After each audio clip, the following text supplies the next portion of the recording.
கொங்கு நாட்டு விவசாயிகளுடைய போராட்டம். இங்கே மழையினுடைய பகுதி, மழை மறைவு பகுதி என்று கூட சொல்லக்கூடிய இடங்கள் இங்கே உண்டு. காவிரி பாய்ந்து அங்கே வளம் செழிக்கின்ற தஞ்சை மண்ணை போன்ற ஒரு வளமான பூமி இல்லை இது. ஆனால் பல நேரங்களிலே கடினப்பட்டு விவசாயத்தை செய்யக்கூடியவர்கள் இங்கே இருக்கக்கூடிய விவசாயிகள். அப்படி அவர்கள் விவசாயம் செய்து அவர்கள் வாழ்வாதாரத்தை பெருக்கிக் கொண்டிருக்கிற பொழுது அவற்றை எல்லாம் நசுக்கி அழுத்தி பிடுங்கிக் கொள்கிற வெள்ளைக்கார கம்பெனியுடைய அந்த ஆட்சி முறை இருந்ததை நினைத்து விவசாயிகள் குமுறுகிறார்கள். விவசாயிகள் குமுறுவதனுடைய அடிப்படையிலே தான் அன்றைக்கு பல பேர் அந்த புரட்சியை நடத்த வேண்டும் என்று விரும்பி 2 பேர் அதற்கான படையை திரட்டுகிறார்கள். ஒருவர் பெருந்துறையைச் சேர்ந்த பெருந்துறை சின்னான், இன்னொருவர் பரமத்தியை சேர்ந்த பரமத்தி அப்பாவு.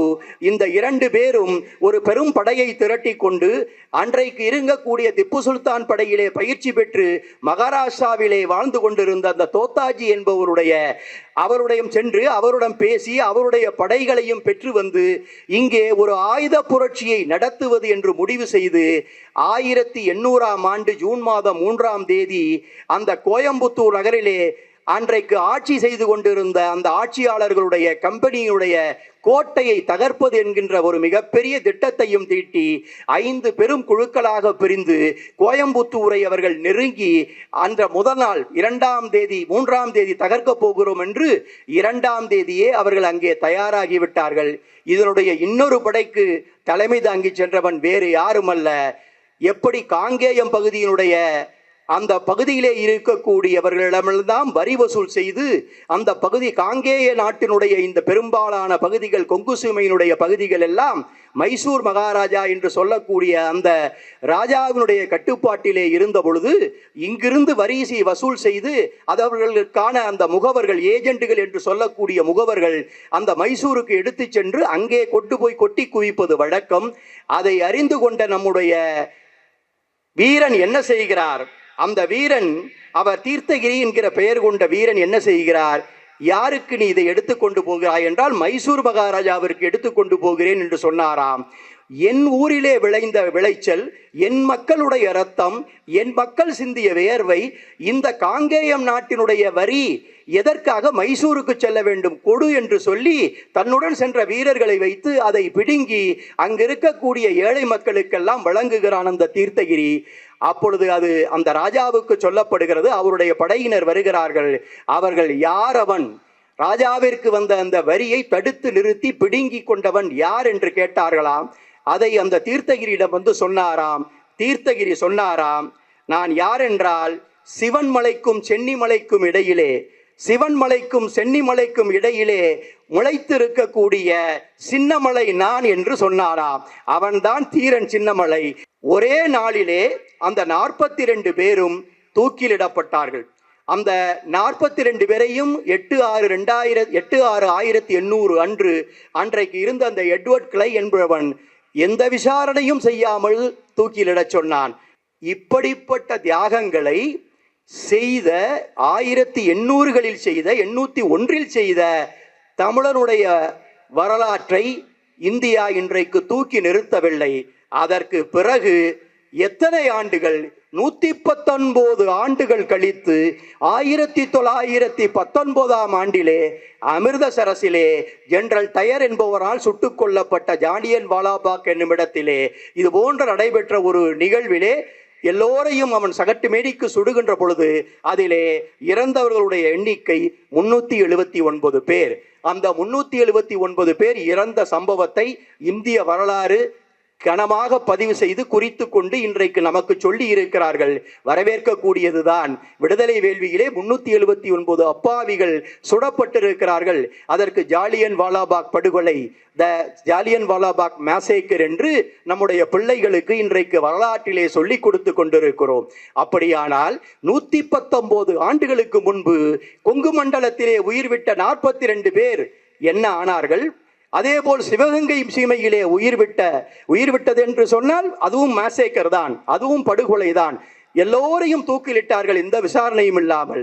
அப்படி பார்க்கையில் தமிழ்நாட்டிலே புதிய வரலாறு நாம் படைக்க வேண்டும், நம் இளைஞர் சமுதாயம் என்பதற்காக சொல்கிறேன். 1800 ஜூன் மாதம் 8ஆம் தேதி நடைபெற்ற 42 கொங்கு வீரர்கள் கொல்லப்பட்டார்களே, அதுதான் இந்திய விடுதலை போரில் முதல் ஜாலியன் வாலாபாக். தமிழ்நாட்டிலே எல்லா பகுதியிலும் விடுதலை வேட்கை, எல்லா பகுதியிலும் சுதந்திரருக்கு முன்பு விடுதலைக்கான போர், எல்லா பகுதியிலும் சுதந்திரருக்கு முன்பு விடுதலைக்காக எத்தனையோ போராட்டங்கள் நடைபெற்றன. காந்தியினுடைய தலைமைக்கு பிறகு அது சத்தியாகிரக போராட்டம்.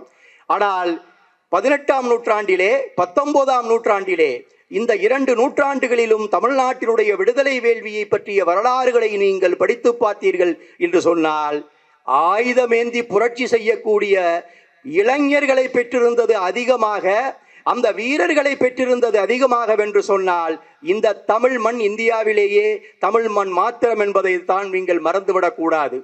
1858 முதல் சுதந்திர போர் என்று வரலாறு பதிவிட்டிருக்கிறது. அது தவறான வரலாறு என்பதை பல பேர் பல நேரங்களிலே நாம் சுட்டிக்காட்டி இருக்கிறோம்.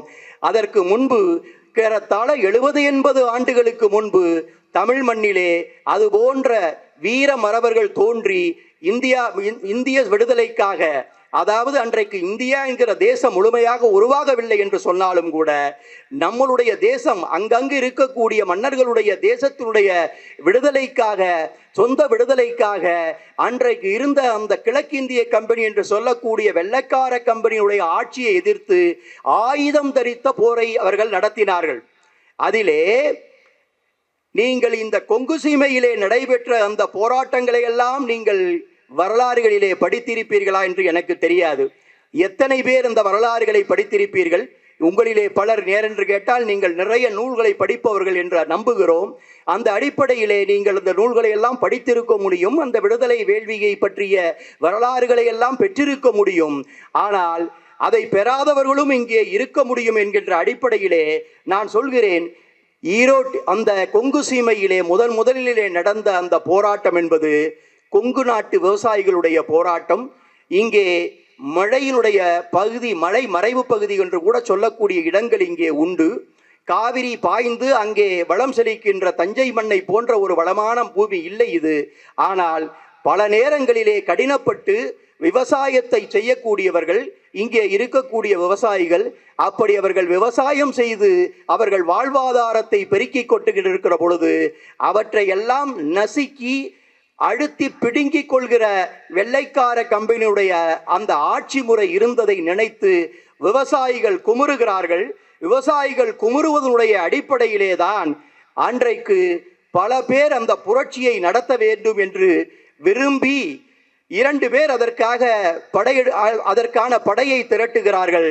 ஒருவர் பெருந்துறையைச் சேர்ந்த பெருந்துறை சின்னான், இன்னொருவர் பரமத்தியைச் சேர்ந்த பரமத்தி அப்பாவு.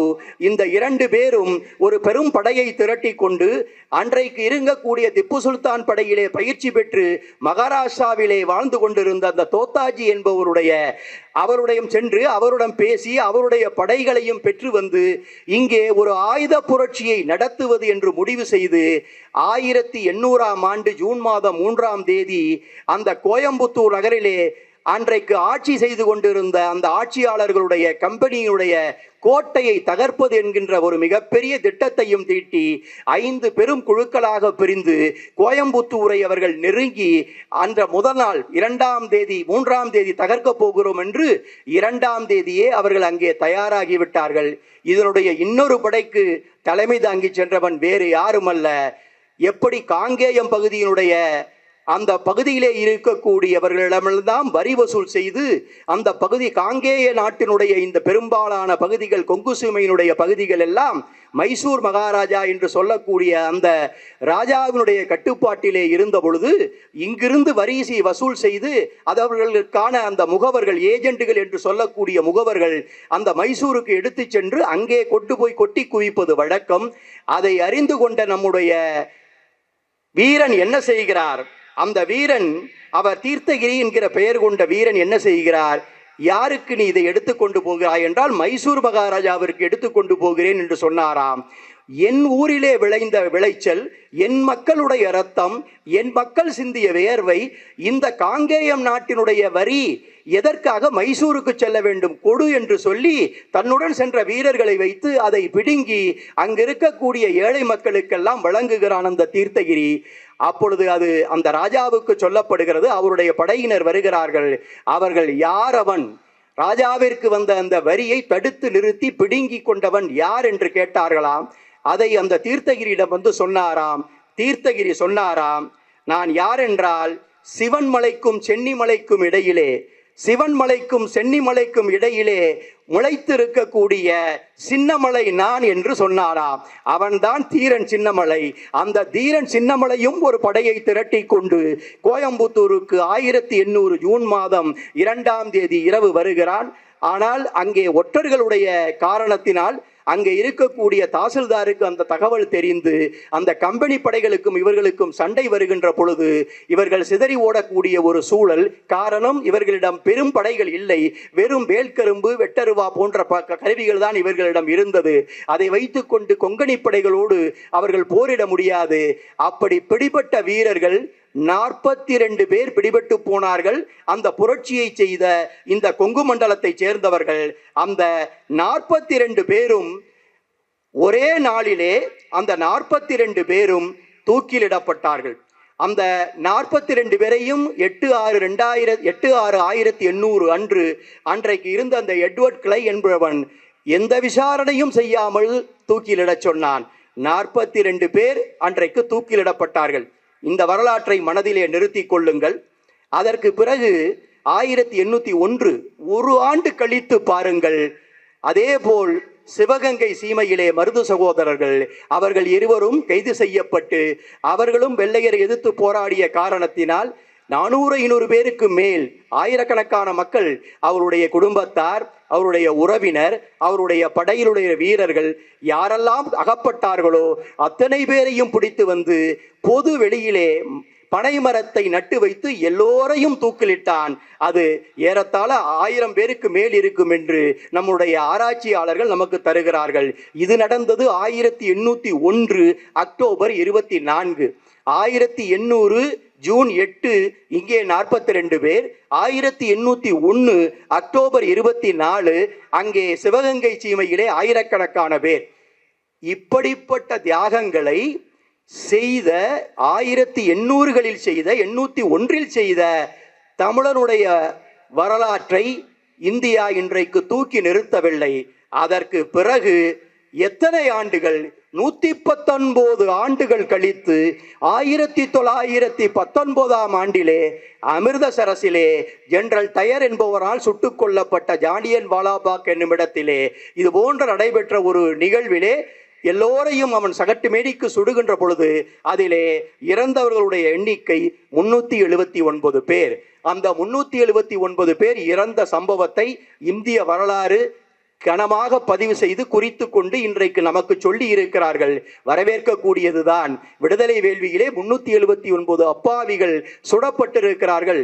அதற்கு ஜாலியன் வாலாபாக் படுகொலை, த ஜாலியன் வாலாபாக் மேசேக்கர் என்று நம்முடைய பிள்ளைகளுக்கு இன்றைக்கு வரலாற்றிலே சொல்லி கொடுத்து கொண்டிருக்கிறோம். அப்படியானால் 119 ஆண்டுகளுக்கு முன்பு கொங்கு மண்டலத்திலே உயிர்விட்ட 42 பேர் என்ன ஆனார்கள்? அதேபோல் சிவகங்கை சீமையிலே உயிர்விட்டது என்று சொன்னால் அதுவும் மேசேக்கர் தான், அதுவும் படுகொலை தான். எல்லோரையும் தூக்கிலிட்டார்கள் எந்த விசாரணையும் இல்லாமல். அப்படி பார்க்கையில் தமிழ்நாட்டிலே புதிய வரலாறு நாம் படைக்க வேண்டும், நம் இளைஞர் சமுதாயம் என்பதற்காக சொல்கிறேன். 1800 ஜூன் மாதம் 8ஆம் தேதி நடைபெற்ற 42 கொங்கு வீரர்கள் கொல்லப்பட்டார்களே, அதுதான் இந்திய விடுதலை போரில் முதல் ஜாலியன் வாலாபாக். அதேபோல் 1801 அக்டோபர் 24ஆம் தேதி நூற்றுக்கணக்கான பேர், 1000 பேர் தூக்கிலிட்டு கொல்லப்பட்டார்களே சிவகங்கை சீமையிலே மருது சகோதரர்கள் உட்பட. அதுதான் இந்திய விடுதலை போரின் 2வது ஜாலியன் வாலாபாக். அதற்கு பிறகு 119 வருடங்கள் கழித்து அமிர்தசரஸிலே நடைபெற்றது மூன்றாவது ஜாலியன் வாலாபாக் என்று வேண்டால் நீங்கள் வைத்துக் கொள்ளுங்கள். அதுதான் உண்மையான வரலாறு.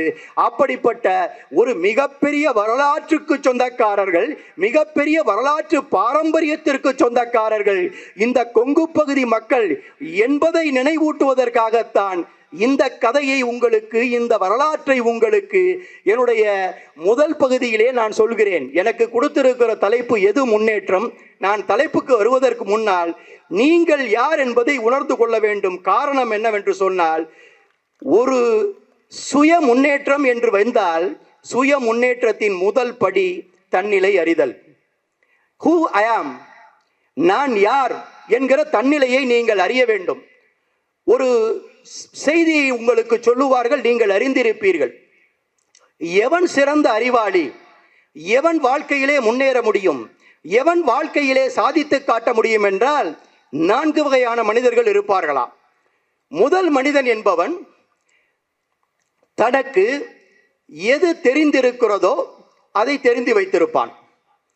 இரண்டாவது மனிதன் தனக்கு எது தெரிந்திருக்கிறதோ அதை தெரியாமல் இருப்பான். மூன்றாவது மனிதன் தனக்கு எது தெரியாமல் இருக்கிறதோ அதை தெரிந்து வைத்திருப்பான். நான்காவது மனிதன் தனக்கு எது தெரியாது என்பதையே தெரியாதிருப்பான். இதிலே இந்த 4 வகையான மனிதர்களிலே யார் புத்திசாலி, யார் முன்னேற முடியும் என்று சொன்னால், தனக்கு தெரியாததை தெரிந்திருப்பவன் தான் வாழ்க்கையில் புத்திசாலி, அவன்தான் முன்னேற முடியும் என்கிறது பண்டைய வரலாறுகளும் சரி, அறிவியல் ஆராய்ச்சியும் சரி. எனக்கு பேச தெரியும் என்று சொன்னால் நான் ஒளிவாங்கிக்கு முன்பு வரலாம். எனக்கு பேசவே தெரியாது என்பதே நான் தெரியாமல் இருந்து கொண்டு ஒளிவாங்கிக்கு முன்பு நான் வந்து நின்னேன் என்றால் அடுத்த நொடி கல் தான் வந்து என் மேல் விழும். எனவே தனக்கு தெரியாததை முதலில் தெரிந்திருக்க வேண்டும். அதற்கு பிறகு தனக்கு தெரிந்ததை தெரிந்திருப்பது. எனக்கு என்ன தெரியுமோ அதை நான் தெரிந்து வைத்திருந்தேன் என்று சொன்னால் நான் ஓரளவு முன்னேற முடியும். எனக்கு தெரிந்ததை நான் தெரியாமல் இருந்தேன் என்று சொன்னால் நமக்கு அதை தெரிய வைப்பதற்கும் தெளிய வைப்பதற்கும் பட்டறிவு என்று சொல்லக்கூடிய அறிவை மற்றவர்கள் ஊட்ட முடியும், அல்லது நூலறிவு என்கின்ற ஒன்றை நாம் நூல்களை படிக்கும் பொழுது பெற்றுக்கொள்ள முடியும். அவர்களும் வாழ்க்கையில் ஒரு காலகட்டத்திலே முன்னேறி விடலாம். தனக்கு தெரியாததையே தெரியாதிருப்பவன் ஒருவன் இருக்கிறான் அல்லவா, அவன் வாழ்நாளில் என்றைக்குமே முன்னேற முடியாது. இப்படித்தான் ஒரு கணக்கு வகுத்து வைத்திருக்கிறார்கள். ஆகவே முன்னேற்றத்தின் முதல் படி தன்னிலை அறிதல். நான் யார் என்பதை நான் அறிந்து கொள்ள வேண்டும், நான் என்ன செய்கிறேன் என்பதை தெரிந்து கொள்ள வேண்டும். அதற்கு பிறகு என்னிடம் என்ன தகுதி இருக்கிறது, வாட் இஸ் மை கெப்பாசிட்டி என்று நாம் உணர்ந்து கொள்ள வேண்டும். என்னிடம் என்ன தகுதி இருக்கிறது என்பதை எங்கு போய் நாம் அளந்து பார்ப்பது? அதற்கு ஏதாவது கருவி இருக்கிறதா? உங்களுடைய எடை என்ன என்பதற்கு கருவி இருக்கிறது. உங்களுடைய உயரம் என்று அளந்து பார்ப்பதற்கு கருவி இருக்கிறது.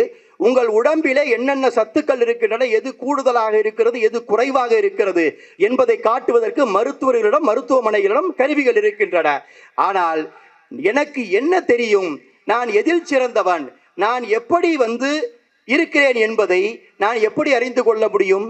எனக்கு நானே சிந்தித்து எனக்கு நானே கேள்விகள் கேட்டுக்கொள்ள வேண்டும். அதைத்தான் சுய பரிசோதனை என்று சொல்கிறோம். ஆங்கிலத்திலே செல்ஃப் இன்ட்ராஸ்பெக்ஷன் என்று மிக அடிக்கடி சொல்லுவார்கள். அரசியல் கட்சிகள் கூட அடிக்கடி சொல்லும், நாங்கள் ஏன் தேர்தலிலே தோற்று விட்டோம் என்று சுய பரிசோதனை செய்கிறோம் என்று சொல்லுவார்களே ஒழிய அவர்கள் பரிசோதனையும் செய்வதில்லை, எதுவும் செய்வதில்லை, அப்படியே தான் இருப்பார்கள். அது வேறு விஷயம், அதற்குள் நாம் போக வேண்டாம். அப்படி உங்களை நீங்கள் சுய பரிசோதனை செய்து கொள்ள வேண்டும். சரி, சுய பரிசோதனை செய்தாகிவிட்டது, எனக்கு என்ன கெப்பாசிட்டி, எனக்கு என்ன திறன் இருக்கிறது என்பது எனக்கு தெரியும். சரி, இதை வைத்துக் கொண்டு நான் என்ன செய்வது என்று சொன்னால், உங்களுக்கென்று ஒரு இலக்கு வேண்டும். அந்த இலக்கும் தெளிவான இலக்காக இருக்க வேண்டும்.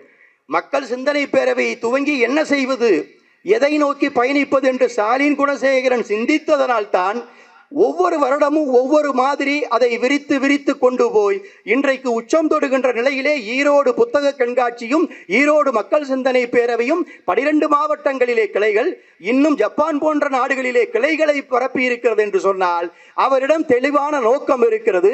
அந்த நோக்கத்தை நோக்கி அவர் அழைத்து செல்கிறார். அப்படி உங்களுக்கு ஒரு தெளிவான நோக்கு இருக்க வேண்டும்.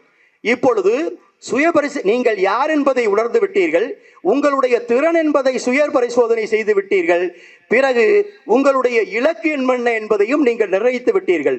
நீ எதுவாக நினைக்கிறாயோ அதுவாகிறாய் என்று சொல்கிறான் ஒரு அறிஞன். நீ வழக்கறிஞராக வேண்டும் என்று சொன்னால் நிச்சயமாக வழக்கறிஞராக முடியும். நீ மருத்துவராக வேண்டும் என்று சொன்னால் நிச்சயமாக மருத்துவராக முடியும். நீ பொறியாளராக வேண்டும் என்று சொன்னால் பொறியாளராக முடியும். ஒரு இளம் தொழில் அதிபராக நீ வர வேண்டும் என்று சொன்னால் நிச்சயமாக வர முடியும். ஆனால் அந்த கனவை மட்டும் கண்டுவிட்டு நீங்கள் உறங்கிவிடக் கூடாது. அந்த கனவை நெஞ்சிலே தேக்கி நீங்கள் செயலாற்ற வேண்டும். அதைத்தான் பேராசிரியர் அப்துல் கலாம் சொன்னார், கனவு காணுங்கள், அந்த கனவை நோக்கி பயணியுங்கள் என்று சொன்னார். அப்படி ஒரு சுய மதிப்பீடு செய்து நீங்கள் யார் என்பதை உணர்ந்து தெளிவான இலக்கையும் நீங்கள் நிர்ணயித்து கொண்டால் செயல்பட ஆரம்பியுங்கள். உங்களுடைய செயல்பாட்டை துவக்குங்கள். செயல்பாடு என்பது எப்படி இருக்க வேண்டும்? வாரத்திற்கு ஒரு நாள் வேலை செய்வதா, அல்லது ஒரு நாளைக்கு 2 மணி நேரம் வேலை செய்துவிட்டு மீதி நேரங்களிலே பொழுதை போக்குவதா? அதுவா செயல்பாடு? அது அல்ல செயல்பாடு. அப்படி செயல்பட்டீர்கள் என்று சொன்னால் நீங்கள் நின்ற இடத்திலே தான் நிற்பீர்கள். எந்த இலக்கையும் நீங்கள் நோக்கி பயணிக்க முடியாது. பிறகு எப்படி செயல்பட வேண்டும் என்று சொன்னால் வள்ளுவன் சொல்லி இருக்கிறான், முயற்சி செய்து கொண்டே இருங்கள். முயற்சி திருவினையாக்கும், முயன்றின்மை இன்மை புகுத்திவிடும் என்று சொன்னான். முயற்சி செய்து கொண்டே இருந்தால் மாத்திரம்தான் உங்களுக்கு திருவினையாக அது மாறும். அதற்கான ரிசல்ட் உங்களுக்கு கிடைக்கும். முயற்சி நீங்கள் செய்யவில்லை என்று சொன்னால் அது உங்களுக்கு மிகப்பெரிய தோல்வியையும் வருத்தத்தையும் தந்துவிடும் என்று சொன்னான். சரி, நான் எவ்வளவுதான் முயற்சி செய்து பார்க்கிறேன் ஐயா, ஆனால் எனக்கு எதுவுமே சரியா வரமாட்டேன் என்கிறது. எனக்கு படிப்பு வரவில்லை, அல்லது எனக்கு வேலை கிடைக்கவில்லை, அல்லது நான் தொழில் துவங்கினேன் அது சரியாக போகவில்லை, எனக்கு நட்டம் ஏற்படுகிறது என்று நீங்கள் சொல்லாதீர்கள். காரணம், வள்ளுவன் அதற்கும் ஒரு குரல் வைத்தான். நீங்கள் நேரம் சரியில்லை என்று ஒதுங்காதீர்கள், தெய்வ சங்கல்பம் இல்லை என்று ஒதுங்காதீர்கள், தெய்வ சித்தி எனக்கு கிடைக்கவில்லை என்று நீங்கள் ஒதுங்காதீர்கள். தெய்வத்தால் ஆகாதெனினும் முயற்சி தன் மெய் வருத்த கூலி தரும். தெய்வம் உங்களுக்கு துணை புரிய வேண்டும் என்ற அவசியமில்லை. தெய்வம் எல்லோருக்கும் துணை புரிவார். நம்பிக்கை உள்ளவர்கள் துணை பேருக்கும் தெய்வம் துணை புரிகிறார். ஆனால் தெய்வம் உங்களுக்கு கூரையை பொட்டுக்கொண்டு கொடுப்பான் என்று சொல்லி நீங்கள் உறங்க முடியாது. தெய்வம் நிச்சயம் உங்களுக்கு செய்வார். நீங்கள் செய்கின்ற முயற்சியிலே நீங்கள் எப்படி முயற்சி செய்ய வேண்டும்? ஏனோ தானோ என்று முயற்சி செய்வதல்ல. தெய்வம் என்பது தெய்வத்தால் ஆகாதெனினும் முயற்சி. தெய்வம் நடத்தி காட்ட முடியாத ஒரு அற்புதத்தை கூட நீங்கள் மெய் வருந்த செய்கின்ற உங்களுடைய வேலை, உங்களுடைய பணி, உங்களுடைய முயற்சி, உங்களுடைய உழைப்பு, இவை இருந்தால் தெய்வத்தையும் தாண்டி, தெய்வ சித்தியையும் தாண்டி, தெய்வ சங்கல்பத்தையும் தாண்டி உங்களுடைய அந்த முயற்சியும் உங்களுடைய உழைப்பும் மெய் வருந்த நீங்கள் செய்கின்ற அந்த உழைப்பு நிச்சயம் உங்களுக்கு வெற்றியை தேடித்தரும். இவ்வளவையும் சொன்னவன் நம்முடைய பாட்டன் திருவள்ளுவன். பாட்டன் திருவள்ளுவற்றையும் இவற்றையெல்லாம் சொன்ன காரணத்தினால்தான் இன்றைக்கு பைபிளுக்கு அடுத்தபடியாக உலகிலே அதிகமான மொழிகளிலே மொழிபெயர்க்கப்பட்டிருக்கிற ஒரு நூல், அதுவும் ஒரு அறநூல் இருக்கிறது என்று சொன்னால் அது திருக்குறள் மாத்திரம்தான். 64 மொழிகளிலே ஒரு புள்ளி விவரம் நமக்கு கிடைக்கிறது. இதுவரை உலகத்திலே 64 மொழியிலே திருக்குறள் மொழிபெயர்க்கப்பட்டிருக்கிறது. அந்த 64 மொழிகளிலே எல்லா மொழிகளும் இருக்கின்றன. இந்திய மொழிகள் மாத்திரமல்ல, ஆசிய மொழிகள் மாத்திரமல்ல, இந்திய மொழிகள், ஆசிய மொழிகள், மற்ற கண்டங்களுடைய மொழிகள், ஆங்கிலம், பிரெஞ்சு போன்ற மொழிகள், இட்டாலி, ரோம் போன்ற மொழிகள், போலிஷ் போன்ற மொழிகள், இன்னும் நம்முடைய நாவிலே அடங்காத எத்தனையோ புதிய புதிய மொழிகள். அதை நீங்கள் எடுத்து பாருங்கள். அந்த 64 மொழிகளுடைய அந்த பட்டியலும் தரப்பட்டிருக்கிறது. அத்துணை மொழிகளிலும் இன்றைக்கு திருக்குறள் மொழிபெயர்க்கப்பட்டிருக்கிறது.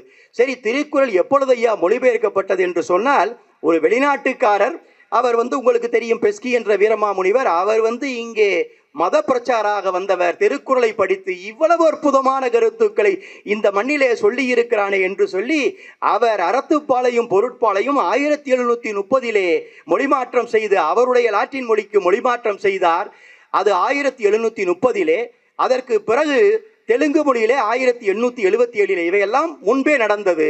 இவை எல்லாவற்றிற்கும் மேலாக எத்தனையோ ஆண்டுகளுக்கு முன்பு முதலில் வேற்று மொழியிலே திருக்குறள் மொழிபெயர்க்கப்பட்டது 1595 ஆண்டு மலையாள மொழியிலே, மலையாள பாஷா என்கிற பெயரிலே முதலிலே ஒரு வேற்று மொழியிலே திருக்குறள் மொழிபெயர்க்கப்பட்டிருக்கிறது என்று சொன்னால் அது மலையாளத்தில். அது மேனுஸ்கிரிப்ட் என்று சொல்லக்கூடிய கைப்பிரதியாகவே கிட்டத்தட்ட 2-3 நூற்றாண்டுகளுக்கு மேல் அது இருந்திருக்கிறது.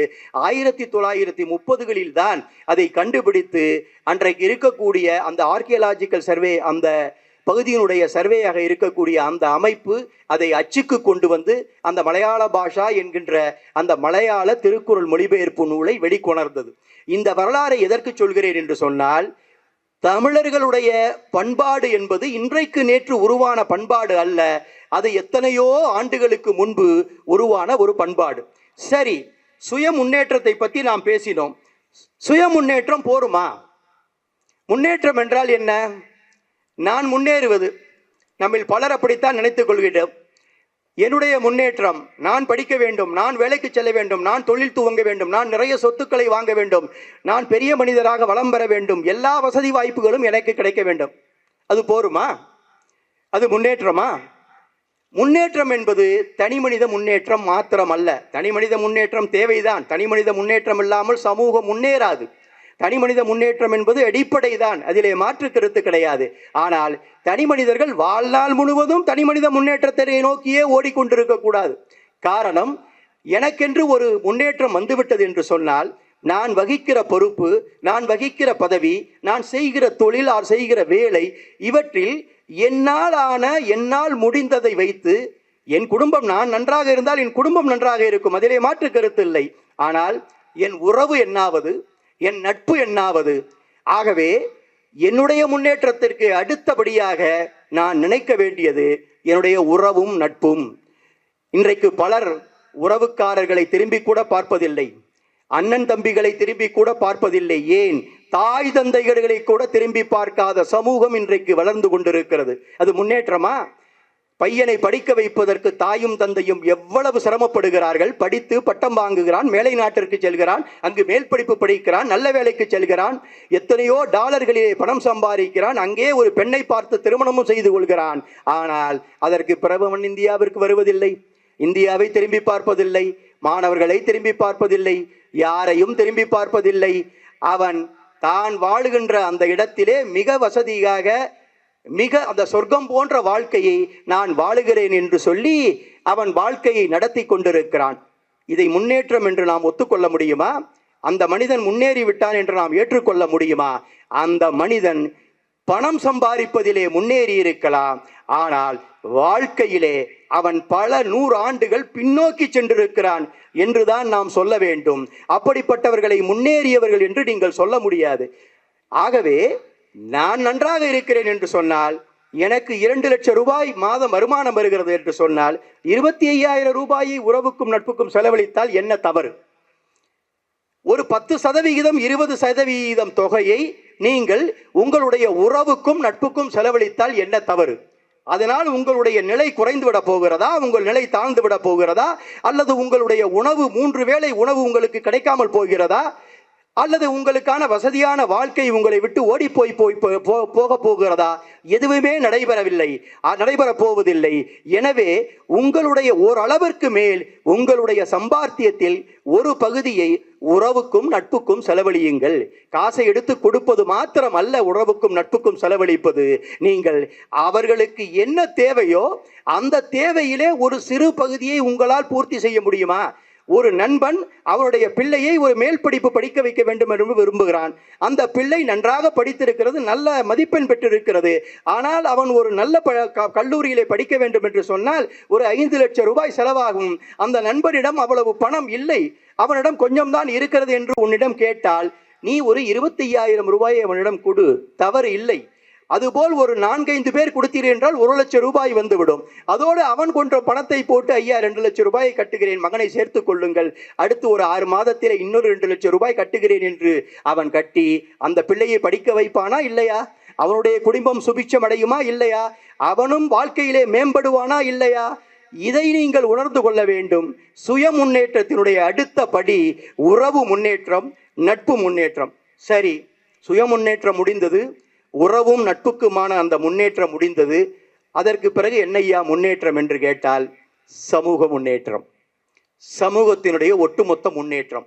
சமூகம் என்பது எது என்றால், நீங்கள் இந்த மாநிலத்தை ஒரு சமூகத்தினுடைய அழகாக நீங்கள் வைத்துக் கொள்ளலாம், அல்லது இந்த தேசத்தை சமூகத்தினுடைய ஒரு அழகாக நீங்கள் வைத்துக் கொள்ளலாம்.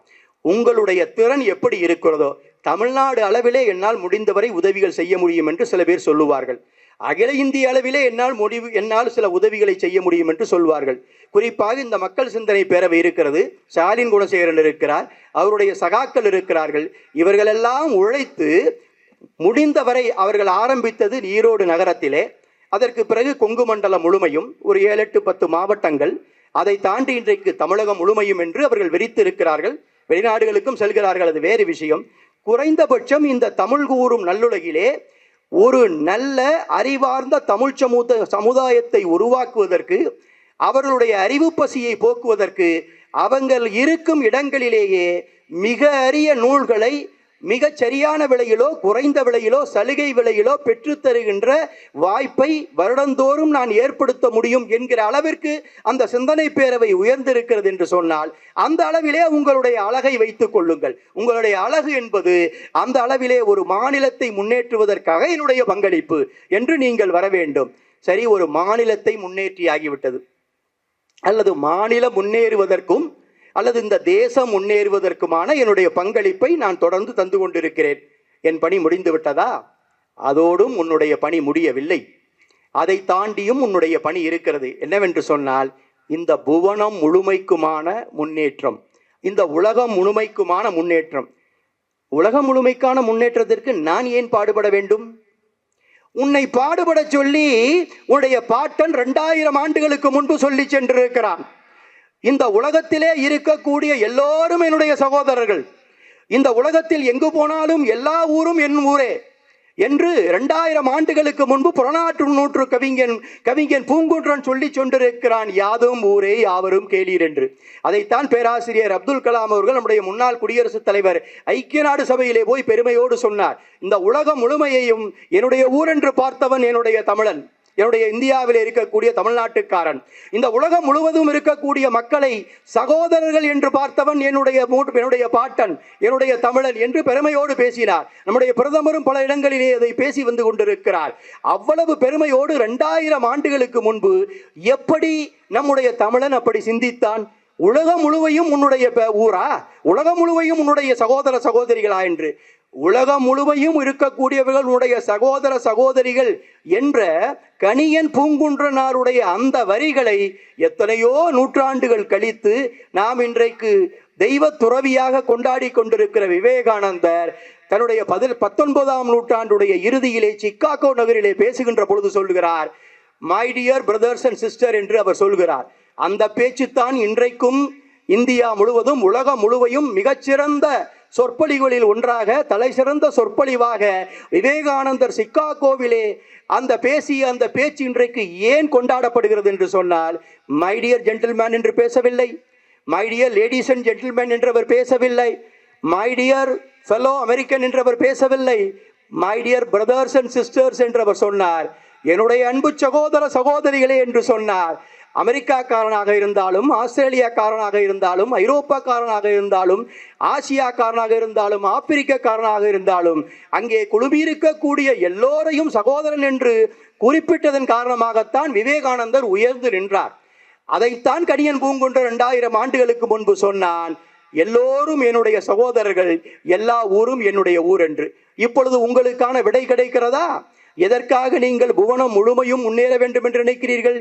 சரி, இன்றைக்கு இருக்கக்கூடிய ஒரு சூழலை வைத்து ஒரு உதாரணத்தை உங்களுக்கு சொல்கிறேன். உலகிலே யார் எப்படி போனால் உங்களுக்கு என்ன? எவனோடு சண்டை போட்டால் உங்களுக்கு என்ன?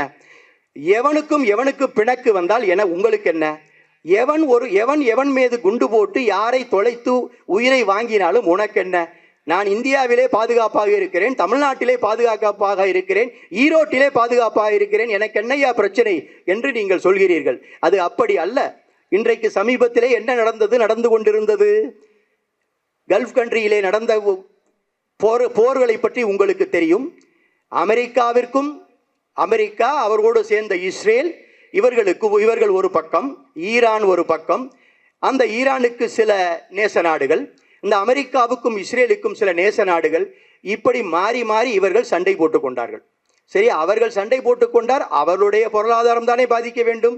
ஈரானிலே பொருளாதாரம் பாதிக்கப்பட வேண்டும், இஸ்ரேலிலே பொருளாதாரம் பாதிக்கப்பட வேண்டும், அமெரிக்காவிலே பொருளாதாரம் பாதிக்கப்பட வேண்டும், அவ்வளவுதானே. அதை தாண்டி உலக பொருளாதாரத்திற்கும் அதற்கும் சம்பந்தம் இல்லையே. ஆனால் நிலைமை என்ன? அங்கே அடித்த பொழுது, அங்கே அந்த நீர்வழியை இணையை நிறுத்திய பொழுது, நம் ஊருக்கு கப்பலிலே நம்முடைய எரிபொருளை ஏற்றிக்கொண்டு வர வேண்டிய கப்பல் வரவில்லை. அது மாத்திரமல்ல, எண்ணெய் கிணறுகளெல்லாம் பத்தி எறிந்ததன் காரணமாக அந்த எரிபொருள் பெட்ரோல் என்று சொல்லக்கூடிய, டீசல் என்று சொல்லக்கூடிய, குருடாயில் என்று சொல்லக்கூடிய அவைகளுடைய விலையெல்லாம் உயர்ந்து போனது.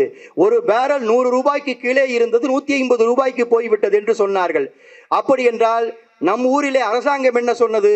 கொஞ்சம் நீங்கள் சிக்கனமாக பெட்ரோலை பயன்படுத்துங்கள், நீங்கள் தனிநபர் வாகனங்களில் செல்வதை தவிர்த்து பொது போக்குவரத்தை பயன்படுத்துங்கள் என்று சொன்னார்களா இல்லையா?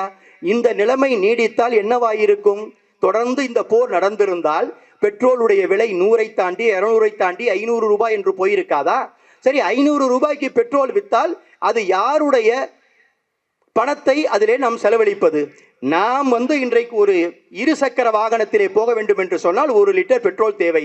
அது 100 ரூபாய்க்கு விற்ற பெட்ரோல் 500 ரூபாய்க்கு போனால் அந்த சாமானியனுக்கு 400 ரூபாய் நட்டமா இல்லையா? இப்பொழுது புரிந்து கொள்ளுங்கள், புவனம் முழுவதும் அமைதி நிலவ வேண்டும், புவனம் முழுவதும் முன்னேற்றம் நடைபெற வேண்டும், புவனம் முழுவதும் எல்லோரும் சகோதரர்களாக இருக்க வேண்டும், புவனத்திலே இருக்கக்கூடிய ஒரு தேசத்தினுடைய வளர்ச்சிக்கு இன்னொரு தேசம் உதவ வேண்டும். ஒரு தேசம் வளர்ச்சியடைய முடியாமல் தேக்க நிலையிலே இருந்தால் அதற்கு வளர்ந்த தேசங்கள் தன்னாலான உதவியை செய்து அவர்களை கைதூக்கி விட வேண்டும். தனி மனிதனுக்கு என்ன சூத்திரமோ அதுதான் உறவுக்கான சூத்திரம், அதுதான் நண்பனுக்கான சூத்திரம், அதுதான் ஒரு மாநிலத்திற்கான சூத்திரம், அதுதான் ஒரு தேசத்திற்கான சூத்திரம், அதுதான் இந்த உலகம் முழுமைக்குமான சூத்திரம் என்பதை நாம் அறிந்து கொள்ள வேண்டும். சரி, இப்படி தன்னுடைய முன்னேற்றம், குடும்ப முன்னேற்றம், உறவு நட்பினுடைய முன்னேற்றம், மாநிலம் தேசம் என்று சொல்லக்கூடிய சமூக முன்னேற்றம், இதை தாண்டிய உலக முன்னேற்றம், இவ்வளவும் தேவையா ஐயா? இவ்வளவையும் நான் செய்ய வேண்டுமா என்று கேட்டால் இவ்வளவையும் செய்ய வேண்டும். ஆனால் எது முன்னேற்றம் என்பதை உணர்ந்து செய்ய வேண்டும். என்னிடம் நிறைய பணம் இருக்கிறது, நான் நிறைய பணம் சம்பாதித்து விட்டேன் என்று ஒருவன் சொல்லி மாறுதட்டி கொண்டால் அவன் முன்னேறியவன் என்று சமூகத்திலே ஒத்துக்கொள்ள முடியாது. கார்த்திகை செல்வன் அதைத்தான் மிகச்சிறப்பாக அழகாக சொல்லி சென்றார். அறிவுதான் உன்னுடைய முன்னேற்றம், அறிவுதான் உன்னுடைய வளர்ச்சி, அறிவுதான் உன்னிடம் இருக்கிற சொத்து. உதாரணத்திற்கு பாருங்கள், இப்பொழுது ஸ்டாலின் குணசேகரன் அவர்களுக்கு ஒரு 100 திருக்குறள் தெரியும் என்று வைத்துக் கொள்ளுங்கள். 1330 குறள், அவருக்கு 1330 தெரியலாம். நான் ஒரு பேச்சுக்கு சொல்கிறேன், 100 குறள் தெரிகிறது என்று வைத்துக் கொள்ளுங்கள். அந்த 100 குறளிலே ஒரு 2 பேர் வருகிறார்கள், எங்களுக்கு 2 குறளை சொல்லித்தாருங்கள் என்று சொல்கிறார்கள். அவர் இன்றைக்கு பேச வேண்டும் ஐயா, எந்த குறளை சொன்னால் சரியாக இருக்கும் என்று கேட்கிறார்கள். அவர் 2 குறளை சொல்லிக் கொடுக்கிறார். சொல்லிக் கொடுத்தவுடன் அவரிடம் இருந்த 100 குறள் 98ஆக மாறிவிடுமா? 2 கழிந்து போகுமா? ஒரு முறை அது அந்த மூளையிலே பதிந்தால், ஒரு முறை அது அந்த மனதிலே நெஞ்சங்களிலே ஏற்றி வைக்கப்பட்டால் இறப்பு வரை அது தொடரும். அதுதான் நிரந்தரமான செல்வம், அதுதான் அறிவு செல்வம், அதுதான் கல்வி செல்வம். ஆனால் அவரிடம் இன்றைக்கு 1000 ரூபாய் பணம் இருந்தது என்று சொன்னால், ஒருவர் எனக்கு அவசரமாக 100 ரூபாய் கொடுங்கள் என்று கேட்டு இதே ஸ்டாலின் குணசேகரன் 100 ரூபாயை கொடுத்து விட்டார் என்று சொன்னால் அவரிடம் 900 ரூபாய் தான் இருக்கும். பணம் அல்ல அல்ல குறையும், அறிவு அல்ல அல்ல விரியும். அதுதான் வாழ்க்கை. இந்த விரியக்கூடிய அறிவை எங்கிருந்து பெறுவது? விரியக்கூடிய அறிவை பெறுவதற்கு 2 வழி. ஒன்று நூலில் இருந்து பெறுவது, இன்னொன்று அனுபவத்தில் இருந்து பெறுவது. முதலிலே நூலில் இருந்து பெறுவது தான் கல்வி. கல்வியை கற்றுவிட்டோம். சிலர் கல்வியை கற்று பட்டம் பெற்றிருப்பார்கள். அவர் ஒரு கடிதம் எழுத சொல்லுங்கள், தமிழிலேயும் எழுத சொல்லுங்கள், ஆங்கிலத்திலும் எழுத சொல்லுங்கள், எதிலே எழுத சொன்னாலும் தடுமாறுவார். அவர் பட்டம் பெற்றிருப்பார். இதுபோல் நான் நிறைய பேரை பார்த்திருக்கிறேன். இன்றைக்கு கல்வி நிலைமை அப்படித்தான் இருக்கிறது. தமிழ்நாட்டிலே கல்வி நிலைமையை இன்னும் மேம்படுத்த வேண்டும் என்று நான் பல இடங்களிலே பேசியிருக்கிறேன். சென்ற முறை பல இடங்களிலே பேசி செய்தித்தாள்களிலே வந்திருக்கிறது. தமிழ்நாட்டிலே தமிழை தாய்மொழியாக கொண்ட தமிழ்நாட்டிலே 2 ஆண்டுகளுக்கு முன்பு 10ஆம் வகுப்பு தேர்விலே 40,000 பேர் ஃபெயிலாயிருக்கிறார்கள் என்பது வருத்தத்திற்குரிய ஒரு செய்தி என்று நான் பதிவு செய்திருக்கிறேன்.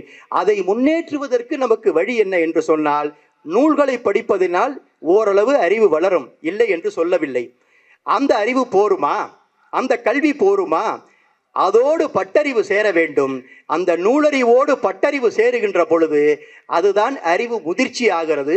அந்த அறிவு முதிர்ச்சியை பயன்படுத்தி உன்னுடைய மூளையிலிருந்து நீ சிந்தனை எந்திரத்தை தட்டிவிட்டாய் என்று சொன்னால், அது சிந்தித்து சிந்தித்து சிந்தித்து அவர் சுட்டி காட்டியதை போல அறம் சார்ந்த வாழ்க்கை, தமிழ் சமூகம் என்பது அறிவுபூர்வமான அறம் சார்ந்த தமிழ் சமுதாயமாக அது மாற வேண்டும். அப்படி அறம் சார்ந்த அறிவுபூர்வமான தமிழ் சமுதாயத்தை உருவாக்க வேண்டும் என்று சொன்னால், நூல்களை மாத்திரம் படித்தால் போராது, பட்டறிவை பெற வேண்டும். இது போன்ற பல பேச்சுக்களை கேட்க வேண்டும். பல பெரியவர்களை நீங்கள் அணுக வேண்டும். கற்றறிந்த சான்றோர்களுடன் பழக வேண்டும். அவர்களிடமிருந்து நல்ல பண்புகளை நீங்கள் பெற வேண்டும்.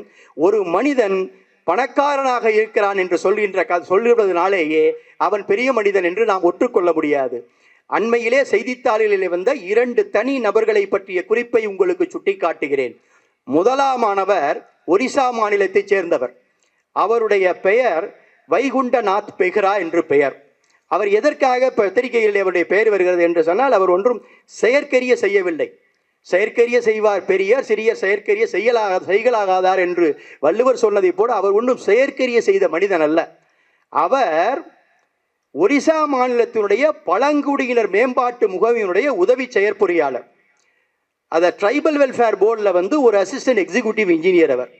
அவர் வீட்டிலே லஞ்ச ஒழிப்புத்துறை சோதனை நடத்துகிறது. வீடு என்றால் ஒரே ஒரு வீடு இல்லை, 9 இடங்களிலே சோதனை நடத்துகிறது. 9 இடங்களிலே அவர் சோதனை நடத்துகின்ற பொழுது ஒரு இடத்திலே 5 மாடி கட்டிடங்கள் இருக்கின்றன, பல இடங்களிலே பங்களாக்கள் இருக்கின்றன, பல இடங்களிலே எஸ்டேட்டுகள் எல்லாம் இருந்திருக்கக்கூடும். இப்படி நடைபெறுகின்ற பொழுது ஏராளமான நகைகள், ஏராளமான பொருட்கள், ஏராளமான சொத்துக்கள் பறிமுதல் செய்யப்படுகின்றன.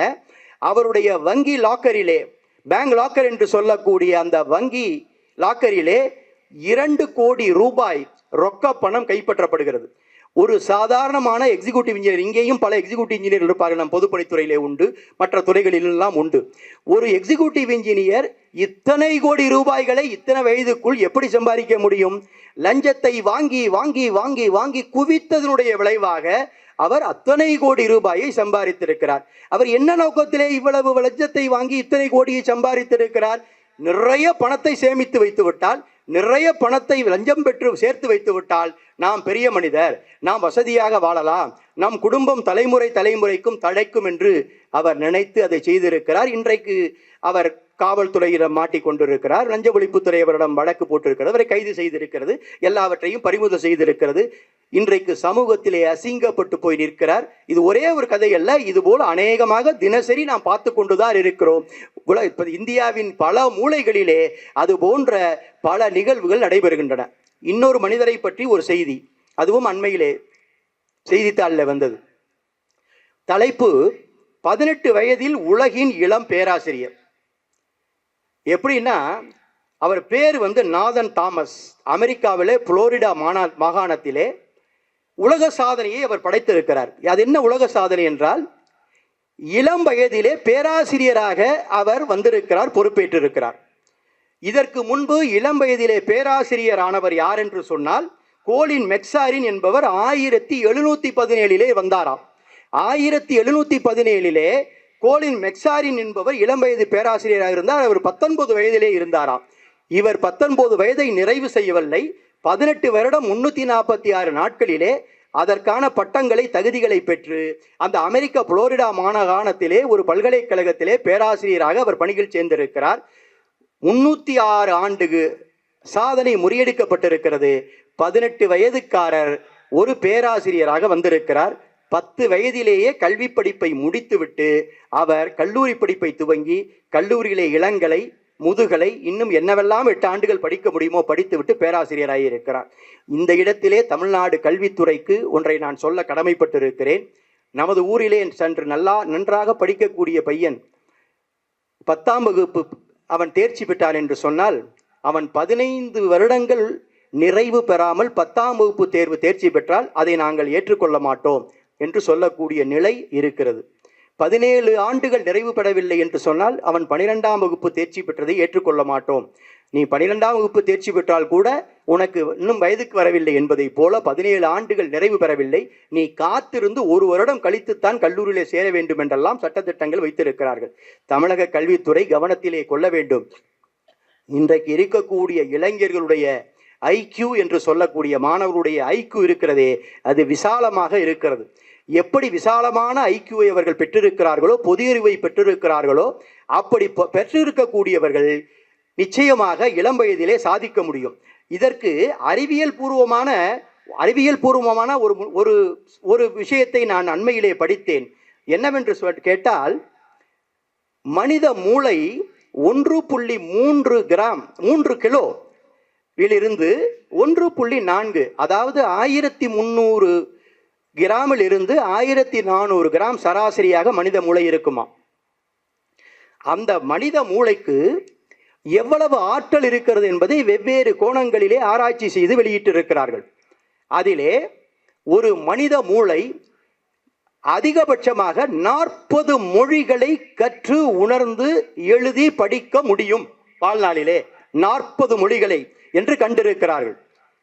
சுப்பிரமணிய பாரதியாரை நினைத்துக் கொள்ளுங்கள். பல மொழிகளை கற்றவர், பல மொழிகளிலே பாண்டித்தியம் பெற்றவர். வீரமங்கை வேலுநாச்சியாரை நினைத்துக் கொள்ளுங்கள். 7 மொழிகள் அறிந்தவர். தமிழ், தெலுங்கு, மலையாளம், கன்னடம், உருது, ஆங்கிலம், பிரெஞ்சு என்று 7 மொழிகளை அறிந்தவர் வீரமங்கை வேலுநாச்சியார். அவர் 7 மொழிகளை அறிந்திருந்த காரணத்தால் தான் அவர் ஆபத்திலே மாட்டிக்கொண்டிருந்த பொழுது, திண்டுக்கல்லிலே கோபால் நாயக்கருடைய ஆதரவிலே இருக்கின்ற பொழுது, தன்னுடைய படைக்கு படைப்பயிற்சி கொடுத்து கொண்டிருக்கின்ற பொழுது, ஹைதர் அலியை சந்தித்து நேருக்கு நேர் 1 to 1 என்று சொல்லக்கூடிய ஒருவருக்கு ஒருவர் ஹைதர் அலியோடு சமமாக உட்கார்ந்து பேசி, அவர் குதிரை படைகளையும் துப்பாக்கி படைகளையும் ஹைதரலியிடமிருந்து வாங்கி பெற்றுத்தான் சுலைமானிலிருந்து திருப்பத்தூர் வரை ஒவ்வொன்றாக வெற்றி பெற்று மீண்டும் ஆட்சியை பிடித்தார் வீரமங்கை வேலுநாச்சியாருடைய வீர வரலாறு. அவருக்கு 7 மொழி தெரியும். அப்படி அந்த 7 மொழியிலே ஒரு மொழி உருது மொழி.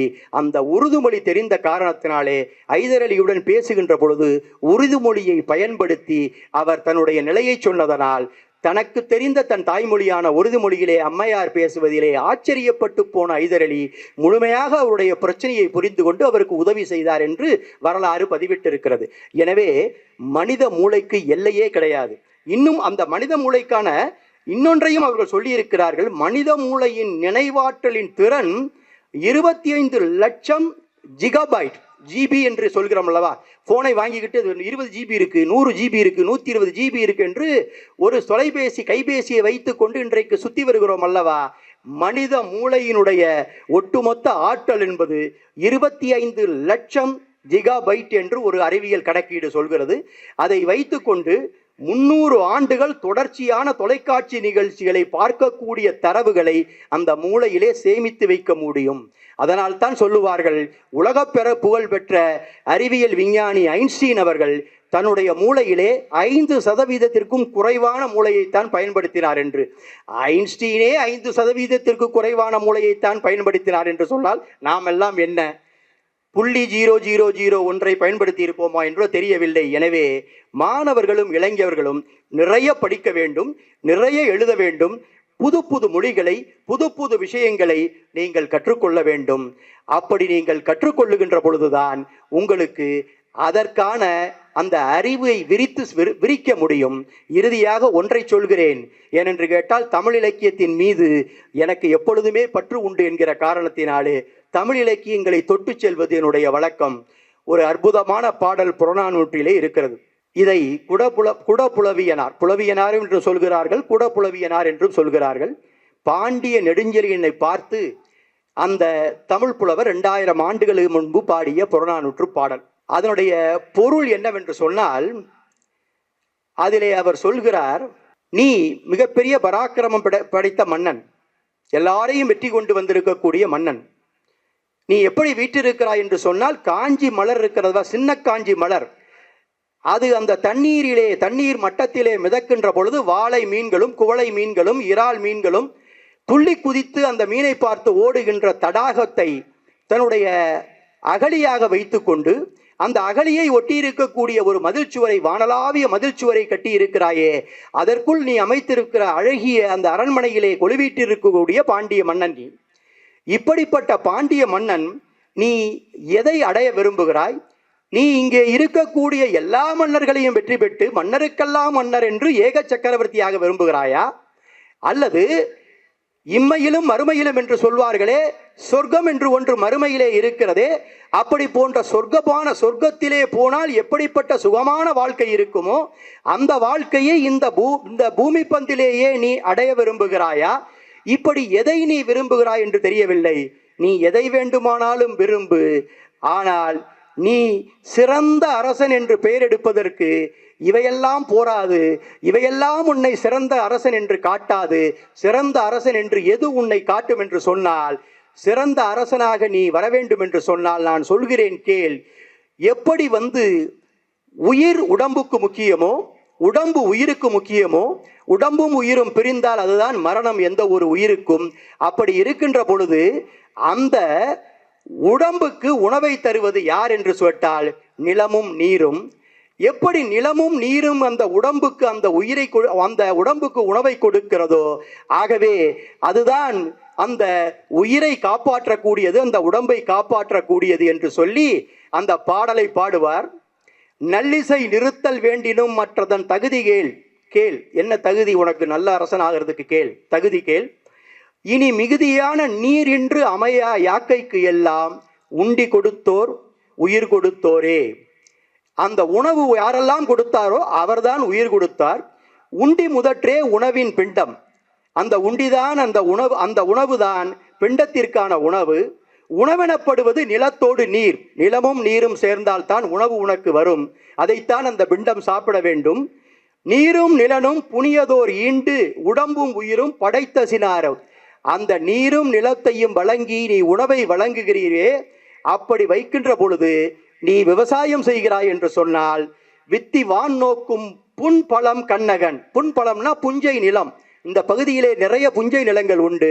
மானாவாரியாக விவசாயத்தை செய்துவிட்டு எப்பொழுது மேலிருந்து தண்ணீர் வரும் என்று மானம் பொழிக்கும் என்று பார்த்து ஏமாந்து போகக்கூடிய அந்த நிலப்பரப்பு, எவ்வளவு பெரிய நிலப்பரப்பு இருந்தாலும் அது உனக்கு பயன்படாது.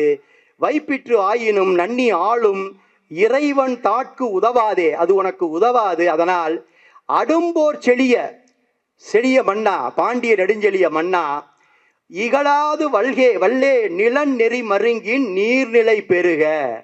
எங்கெல்லாம் பள்ளங்கள் இருக்கிறதோ, பள்ளத்தாக்குகள் இருக்கிறதோ, அங்கெல்லாம் நீ அதை நீர்நிலைகளாக மாற்றி அவற்றை ஏரியாக்கி குளமாக்கி குட்டையாக்கி நீ நீர்நிலைகளாக உருவாக்கி அங்கே நீரை நிறைநிறுத்த வேண்டும், நீரை சேமிக்க வேண்டும்.